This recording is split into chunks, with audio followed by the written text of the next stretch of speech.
Ela é cantora, professora, agitadora cultural. A gente vai conversar com uma pessoa de Brasília que tem uma linda voz.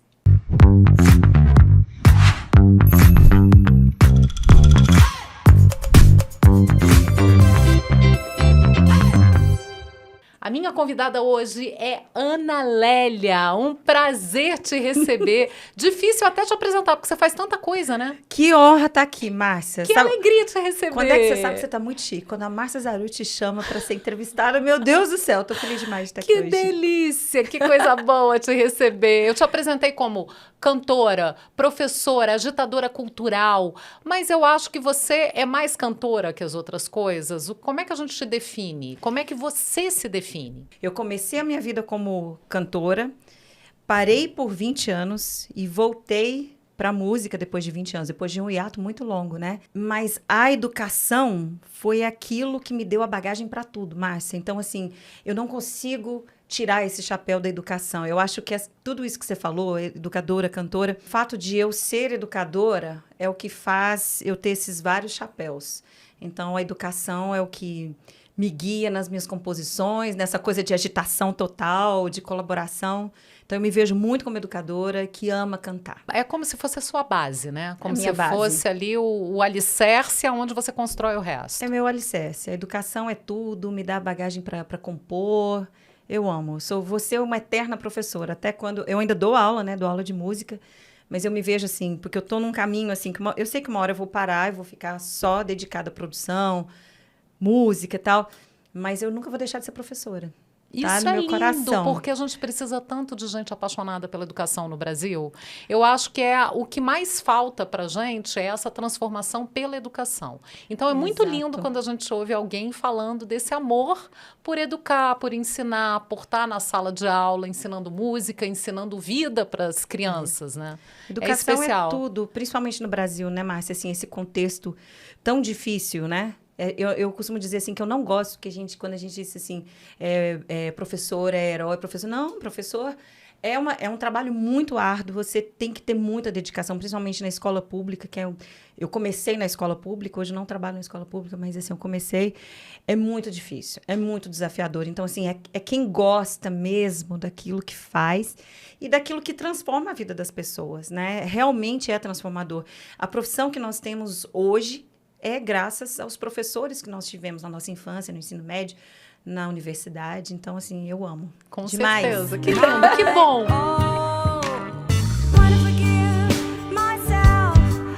Eu queria saber como é que a música entrou na sua vida, como é que você se descobriu cantora, porque educadora vem de sempre. E sempre, de mãe, professora, a vida inteira. Aquela coisa, né? A história. Mãe, professora, filho vai ser professor também, aquela coisa. Mas comecei na igreja. Cantando na igreja, pequenininha, e meus pais são muito, aquela coisa de mineiro, né, muito católico, vai pra igreja e tal, levando os filhos e tal. Comecei cantando na igreja, sabe o que é legal da igreja? Além da espiritualidade, de você realmente sentir aquilo que você está cantando, a acústica te favorece. Então, a reverberação, eu falei assim, gente, é legal você cantar, você começar a se ouvir, né? E ali eu já falei assim, nossa, eu acho que eu poderia cantar e tal. Então eu fiquei com esse sonho paralelo, Márcia, na minha cabeça. Mas essa época de cantar em igreja era o quê? Que idade, mais ou menos? 14, 15, adolescente. 16, adolescente. E depois eu já entrei para educação. Fui para São Paulo fazer um mestrado, a música nesse universo paralelo, assim, eu sabia que era uma coisa gostosa e eu tinha o feedback das pessoas, que eu comecei a ouvir das pessoas, nossa, podia cantar, participei de um festival de música na faculdade, a gente ganhou. Eu falei, nossa, isso poderia ser uma coisa legal. Fui para São Paulo fazer um mestrado em Linguística Aplicada e fiquei sabendo de uma competição, um festival de música da Rádio Eldorado. Eu falei, gente, eu vou participar. Cantar outras cantoras, né? Era um festival assim que você teria que interpretar outras cantoras. Elis, Zizi, Gal. Aí eu falei, vou fazer... Gente, em 1998, eu vou fazer uma fita demo. Falei, beleza. Entrei no estúdio, Márcia. Nunca mais saí desse estúdio. Tranquei matrícula. Falei, vou... Isso aqui é a minha vida. O bichinho vou cantar. Ali te picou pra sempre. Pegou. Eu falei, vou cantar. Essa vai ser a minha história. E por uma sorte enorme... Eu interpretei uma canção que entrou numa novela da Record, na época. E aquilo ali foi como se fosse assim, um selinho de... Peraí, isso aqui é o que eu devo fazer. Só que eu era, assim, muito menina, tinha o quê? 22 anos. Comecei ali a cantar sozinha, trabalhava de manhã, de tarde, de noite, de madrugada, ligada no 220, trabalhando muito, tudo Essa é a muito época, caro. né? Essa época de 20 anos é a época que a gente pode se dedicar, assim, tempo integral para o que a gente está fazendo e é trabalhar muito mesmo. Trabalhando muito e, assim, eu ajudando meus pais em casa e também trabalhando lá.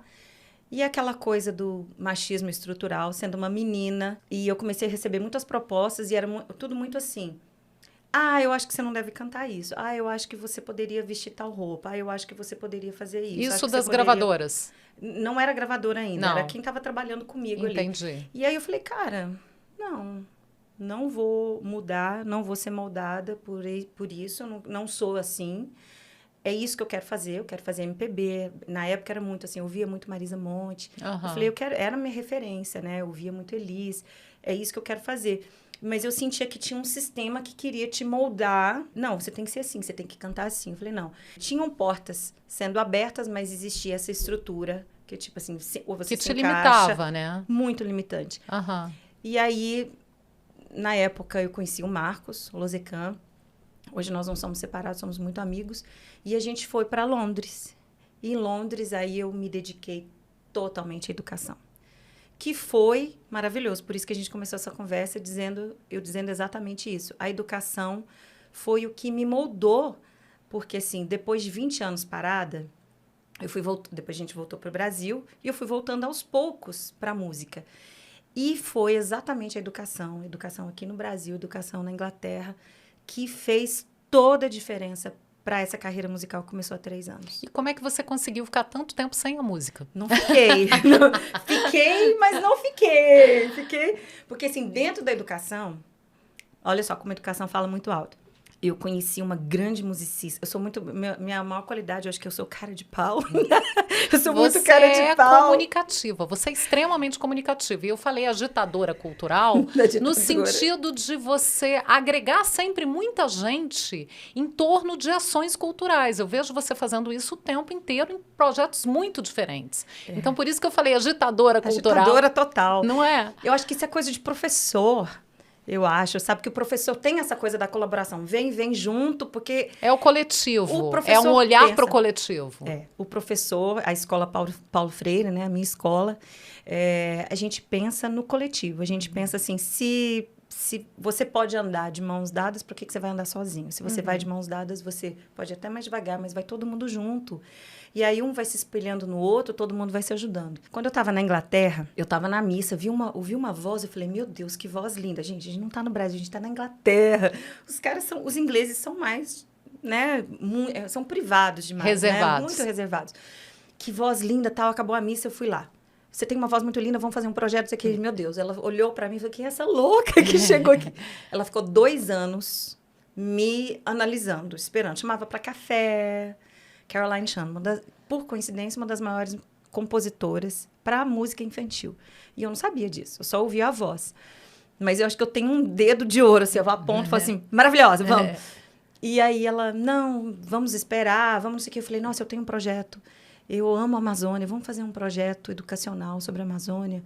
E ela olhando aqui, ele esperou 2 anos, e aí depois de 2 anos a gente sentou e começamos a escrever. Mais 2 anos escrevendo.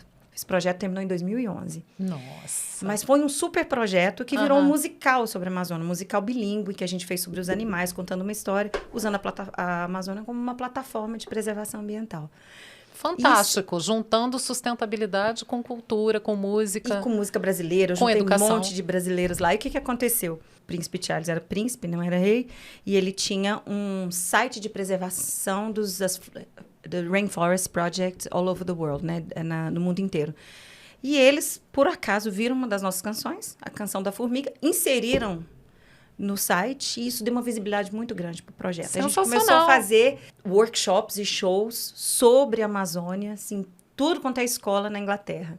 Então, assim, esse foi um grande projeto. Tenho muito orgulho desse projeto. Através dele, eu conheci o maestro João Carlos Martins, conheci Cláudio Botelho, que se interessou pelo projeto. Então, assim, educação e música. Para mim, eu acho que esse é o diferencial. E como é que foi o reencontro com o Brasil? Porque a música estava muito presente nesse reencontro também. Quando você voltou da Inglaterra para cá, parece que a música chamou mais alto.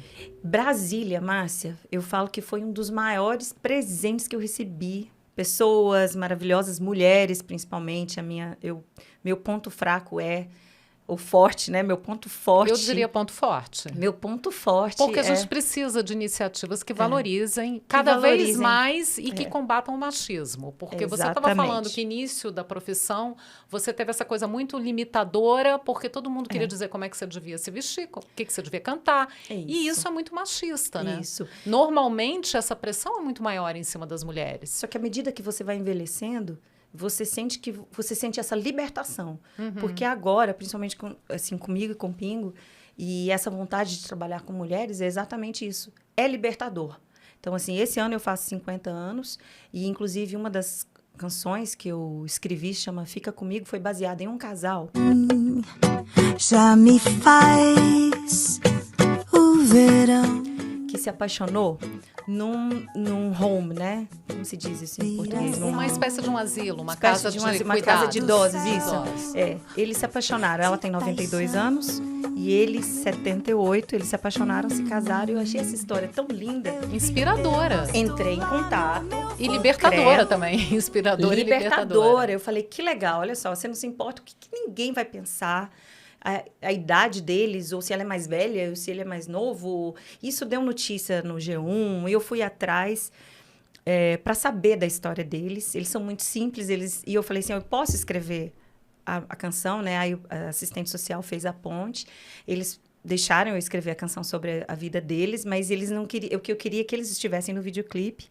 Só que eles são muito simples, aí eles preferiram não estar, mas aceitaram que eu escrevesse a música, que foca exatamente no etarismo, nas nossas escolhas de vida, de você não se importar, sabe? Porque Brasil, principalmente, comparado com outros países no mundo, existe essa coisa do descarte. Você vai ficando mais velho. Eu ia te provocar com Fica Comigo, porque me chamou muita atenção quando você lançou. Eu vi essa questão da história, dessa paixão, desse amor desses dois idosos, e que não prestaram atenção em nenhuma convenção, vamos casar mesmo, a gente quer ficar junto e pronto. Tem esse lado libertador, à medida que a gente vai ficando mais velho, você vai fazer 50, eu vou fazer 51 esse ano, então a gente está vivendo muito, um certo divisor de águas, eu acho, para a mulher, né, essa idade.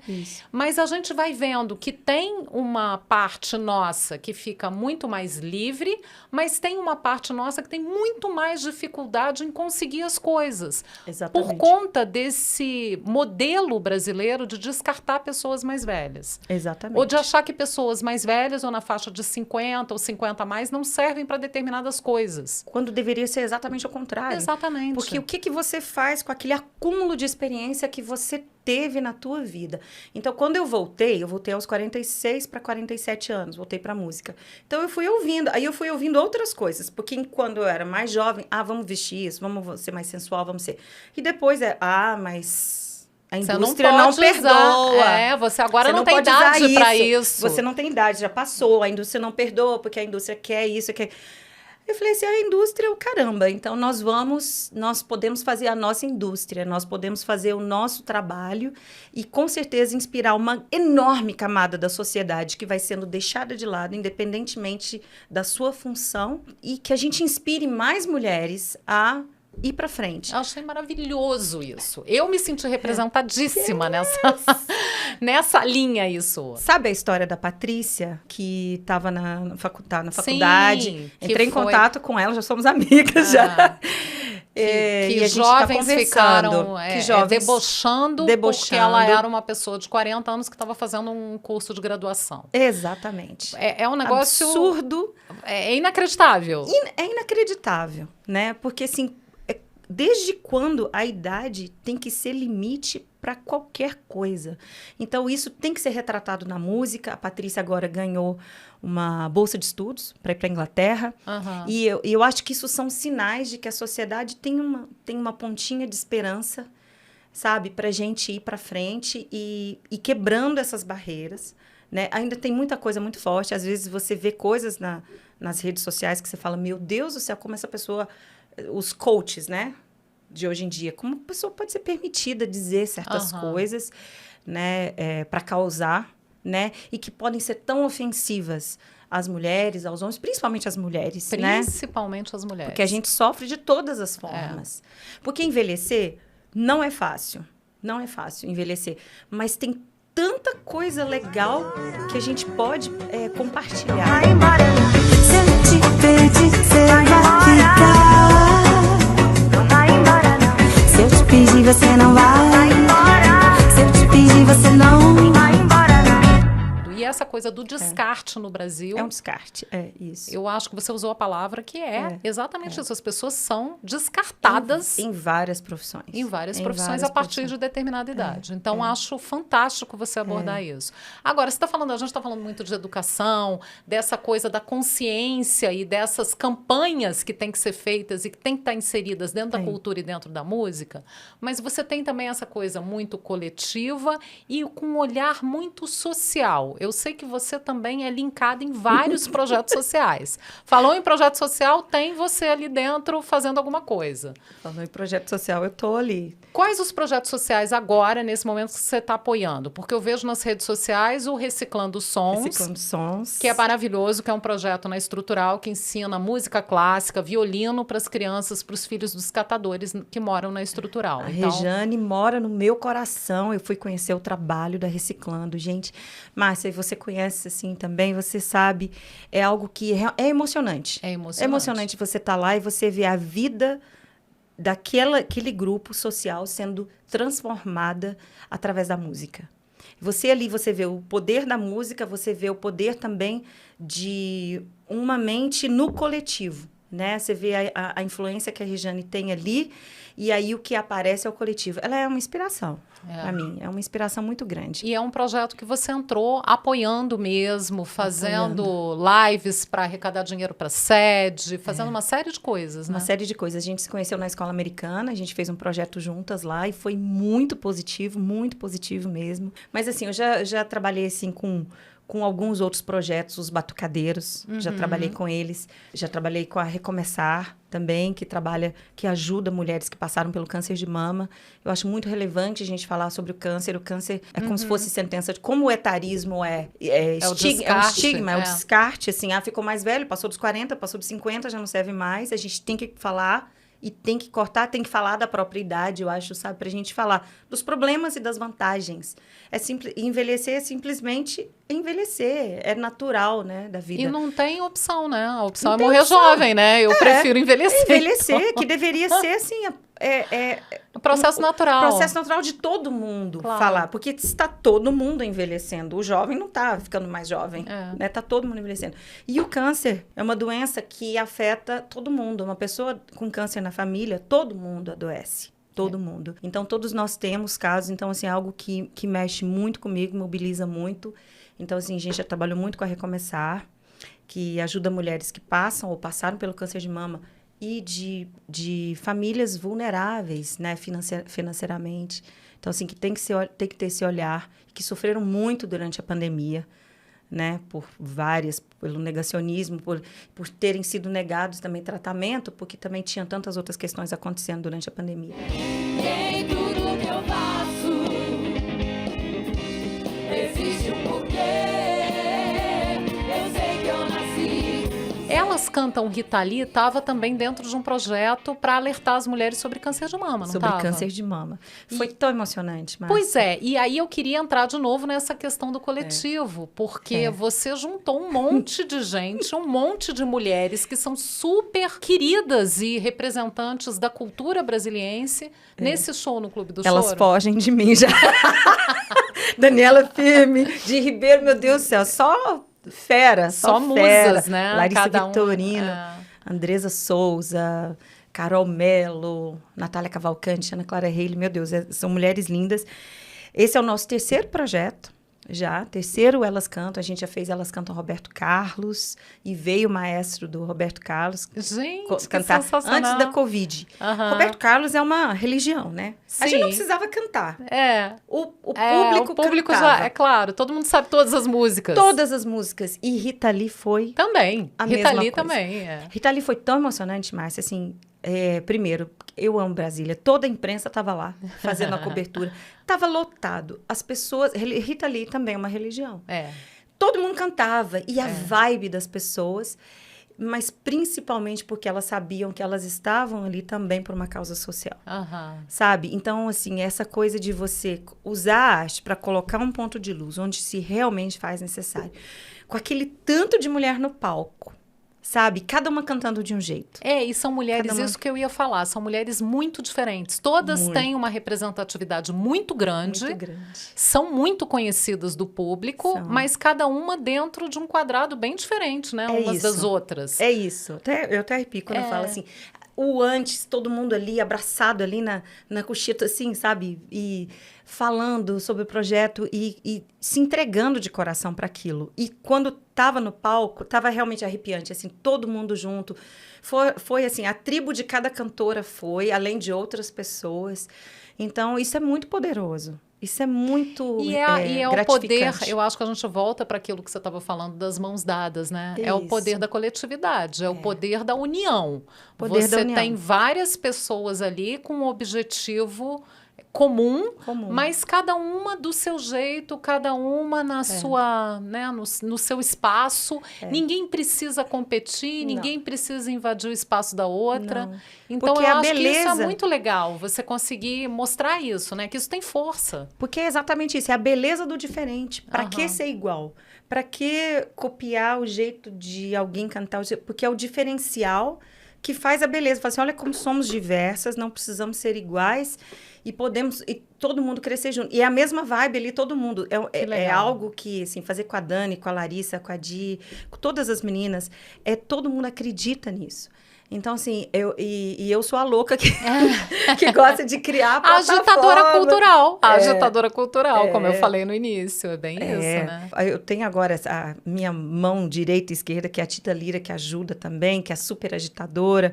O Pingo, que faz toda a produção musical, que é louco, Aham. né? De pedra. Acata e dá as ideias também. Então, é muito bom. No ar que eu respiro, eu sinto prazer de ser quem eu sou, de estar onde estou. Agora só falta você. A gente está falando muito do Clube do Choro, que é um espaço muito querido dos brasilienses e um espaço que traz uma diversidade muito grande da nossa música e da nossa cultura. Sim. Tem escola de choro Rafael Rabelo, tem uma série de coisas Sim. muito importantes. E a gente também teve uma apresentação sua no Sesc Garagem, que é outro espaço queridíssimo dos brasilienses. Está na memória afetiva, eu acho que de gerações. Assim. Eu amo o Sesc. Assim, foi meu primeiro show. Quero fazer mais, Sesc. Vou mandar mensagem aqui pra você. Foi no Sesc Garagem, com a Sabrina Parlatore, que foi ex-apresentadora da MTV, Aham. que canta. Márcia Tawil, que é Aham. minha irmã. As Márcias me dão sorte. Tá vendo? É o nome. É o nome, Márcia Tawil, que me apresentou Sabrina. E nós fizemos a nossa canção autoral, né? Que é Ninho de Papel. Nós Aham. fizemos o primeiro show no Blue Note, em São Paulo. Deu muito certo, foi maravilhoso. E fizemos esse segundo no Sesc. O Sesc Garagem, ele tem essa coisa que parece que a gente está em casa. É. Porque Ele tem é muito aquela intimista. arena, dá vontade de você tirar o sapato e cantar descalço. A gente bem botou um isso. tapete lá. Foi maravilhoso, tava todo mundo cantando junto, parecia um sarau. Aham. Foi lindo. E assim, olha que a gente teve competição, porque foi no dia que a gente cantou, foi o último dia do show do Bituca aqui em Brasília. Então, Milton Nossa, Nascimento. bota competição nisso. Milton Nascimento. Deve ter dado aquele bedinho assim, gente, Eu não falei, vem não vai ninguém, ninguém. né? Não, É. e aí eu comecei a fazer piada no show. Eu falei assim, vamos acabar esse show logo pra gente ir pro show. Foi Gente, maravilhoso. Foi que- uma experiência, assim, incrível. Que com todo delícia. mundo, assim, como fomos tratados também, sabe? O pré, o pós, sabe? A estrutura, tudo lindo. Você acha que Brasília deu uma revolucionada na maneira como você vê a música, como você trata a música, como você compreende a música? Você sentiu Demais. isso, a cidade? Porque você falou de muitos músicos que te influenciaram aqui. Muitos. Você acha que a cidade, como cidade, também teve algum papel nisso? Demais. A cidade, primeiro, é apaixonante. A cidade, ela te abraça com a sua arquitetura, né? Uma cidade aberta para o céu. O céu, ele fala, né? O céu te abraça. E a cidade já te convida para escrever. Não é à toa que os grandes nomes da música vieram daqui. Assim, é coincidência? Não, não é coincidência, né? E Brasília também, sabe o que eu acho muito interessante? Os sotaques daqui, porque Brasília é relativamente jovem. É bem jovem, né? E ela é aquela coisa do etarismo, vou falar, essa mulher, porque eu escrevi uma canção, né, sobre Brasília. É uma mulher para mim, Brasília. E ela te convida, e assim, ela é formada por vários sotaques, por vários estados do Brasil estão aqui representados. Eu tenho certeza que isso tem uma influência muito grande na música. Então, por exemplo, o Pingo, a família dele é toda do Maranhão, ele carrega isso quando ele toca. Eu falo, gente do céu, isso é muito doido o jeito dele tocar, né? Ele toca como se fosse percussão, sabe? Junto do violão. É uma coisa muito... E eu vejo isso em vários sotaques, vários estados. É esse pote multicultural que é aqui representado. Então, é assim que eu vejo Brasília. E é assim que Brasília me inspira muito. E o que é, para a gente fechar, para a gente terminar a nossa conversa, o que é Brasília para você? O que significa essa cidade para você? Brasília, eu vou falar o título da minha canção, quando Brasília fez 60 anos. Brasília é minha garota de Babel. E chega desse jeito tão assim, tão bem, sem ser um mar algum. É uma canção que eu fiz com o Israel Paixão e com a Daniela Firme. São várias línguas, né? Mas a gente acaba se entendendo, porque na Babel ninguém se entende. Aqui em Brasília a gente se entende. É uma mulher linda, uma mulher colorida. Brasília te convida para tudo, para liberdade. E eu estou muito feliz aqui. Muito feliz, porque aqui eu me redescobri na música. Acho que é um dos maiores presentes que eu recebi, é a liberdade, né? Você já se considera brasiliense, apesar de não ter nascido aqui? Não, e o duro é que assim, é porque eu sou de Tuiutaba, né? E assim, que eu amo. Mas assim, meu coração é metade inglês. Até hoje, às 5 da tarde, eu vou tomar chá. Tomo chá. Minha outra metade é brasiliense. Com certeza, porque são muitos presentes musicais que essa cidade me deu. E que espero que continue me dando, por exemplo, Márcia aqui na minha frente, eu falando aqui de arte, de música, e podendo crescer aos poucos, né? Estou crescendo paulatinamente na música, mas está me dando muita sorte. Eu achei engraçado você ter falado a questão da liberdade, porque eu acho que é a melhor definição para Brasília, liberdade. Se eu tivesse que definir Brasília em uma palavra, eu definiria liberdade. E você falou essa coisa da cidade te abraçar. Você chegou, você já se sentiu abraçada. Já. Você sabe que Brasília tem uma fama imensa de cidade fria, né? Muita gente fala, Brasília é uma cidade fria, Brasília não tem vida.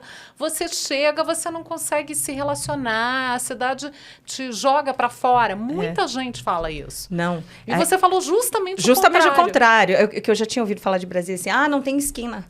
Nem precisa de esquina, nós somos a esquina. Brasília tem um lago, até quando o Israel fez o rap da Garota de Babel. Brasília tem um lago bem no centro, sabe, que colore.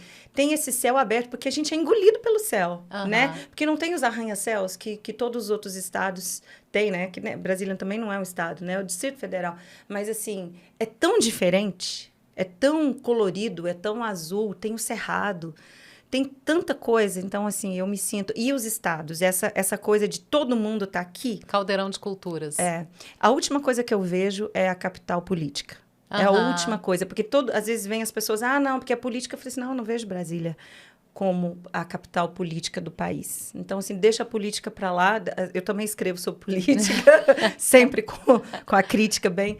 Mas Brasília tem muito mais para oferecer. E quem vem aqui, com certeza, quebra essa visão errada, porque é muito mais para oferecer, principalmente para a arte, para a cultura, para o esporte, para tudo, na verdade. Brasília é singular e é completa. É única. É única. É única. É a Garota de Babel. Garota de Babel. Ana Lélia, muito obrigada por essa conversa tão inspiradora, tão bacana.